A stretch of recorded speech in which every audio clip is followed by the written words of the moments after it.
Hello लोगोफोर नोंथांमोनखौ आंनि जेबे चेनेलाव बयखौबो बरायनानै लाबाय। दायो आं मोनसे भिडिअ लाना फैदों लोगोफोर। दा नोंथांमोनाथ' थाम्बनेल आरो टाइटेलाव नायनानै एसेबाबो बुजिखाबाय जानांगौ आं मानि सायाव भिडिअ लाबोदों। दा दिनैनि बे आंनि भिडिअ लाबोनाया जोंहा नोंथांमोना फारि फारि खोनासंलांदो आरो भिडिअखौ स्किप खालामाजासे जोबजासे नायलांबानो जाबाय, अब्ला बुजिगोन आं मानि सायाव भिडिअ लाबोदों। दा नोंगौ जोंहा थारैनो जुदि जोनोम जानानै जुदि सासे देरै लावै गेदेर मानसि बा लिडार जाखांनायनि उनाव जुदि बे सोद्रोमाया जुदि गोमायोब्ला थैयोब्ला जोंहा बिनि नामावहाय गोबांथार जों पाब्लिक बा रायजो राजा गेदेर गोलाव लिडार मानसिखौ जों बयबो मान होयो बा सनमान होयो आरो थैनाय समावबो बे बिथांनि थाखाय बा बिबार बावो बा मान बावो। दा बेखौ नोंथांमोना बयबो मिथिखागौ। दा आं मा बुंनो नागिरदों नोंथांमोना भिडिअखौ नायलांदो।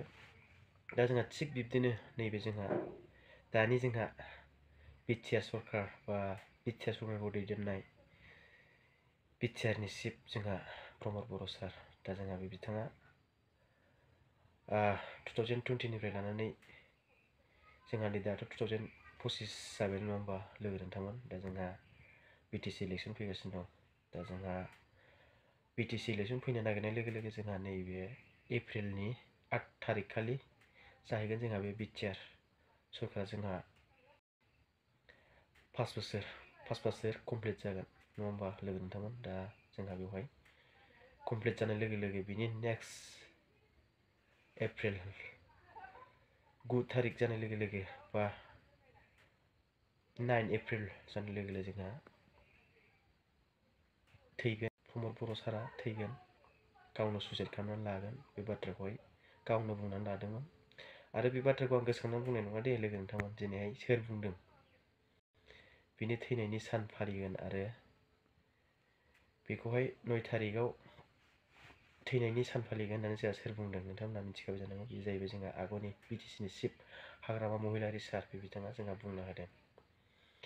दा बे बाथ्राया आं बुंनाय नङा, जोंहा आगुनि चिफ हाग्रामा महिलारि दा बे बिथाङासो बुंदों, नोंथांमोना खोनासंनानै लाबानो जाबाय। दा जोंहा आगोल बुंदोंमोन जाहैबाय प्रमद बर' सारा जुदि बिटिआरनि दफाफ्रा आखरि गासिबो जुदि मावफुंजायाब्ला आसामनि केबिनेट मन्त्रि एमएलए केबिनेट मन्त्रि बिसिनि न' लांगोनायाव थांनानै जोंहा सुइसाइड जागोन होननानै गावखौनो आगय जा बिटिआर एकर्ड जानो नागिरनाय सम बे समावहाय बुंनानै होदोंमोन जोंहा प्रमद सारा। दा बे खोथाखौ लानानै जोंहा हाग्रामा महिलारि सारा दिनै बेखौहाय आरोबाव बुङै दिनै मिथिं दावथिनाव माइक्र'फनाव दिनै मबाइल दामै लेक्सार होगासिनो दं जोंहा हाग्रामा सारा। दा हाग्रामा सारा मा बुंदों नोंथांमोना बे भिडिअनि गेजेरजों खोनासंनानै लाबानो जाबाय लोगोफोर। कार्बि आंलंआ दिनै 15 बोसोर इमप्लिमेन्ट जायाखै। मैया हरावबो दासिमबो जोङो नांलायबावदों जे कार्बि आंलंआ नेक्स्ट पार्लियामेन्टआव फैगोन ना फैया। आङो मैया बुंदों आसामनि सासे मन्थ्रिखौ जों दिनै जि सुक्तिखौ थांदों बे सुक्तिया जुदि आखरे पालन जाया आं नोंनि न' लांगोनायाव थांनानै सुइसाइड खालामहैगोन आरो। जाथि दानाया सोरनिबा बिगुरजों सा साज्रां सानब्रबनानै बुंनाय खोथा नङा, बे गोरबोनिफ्राय फैनांगोन। ओंखायनो जोङो दारिक गुमानिफ्राय लानानै बुजिगासिनो दङ।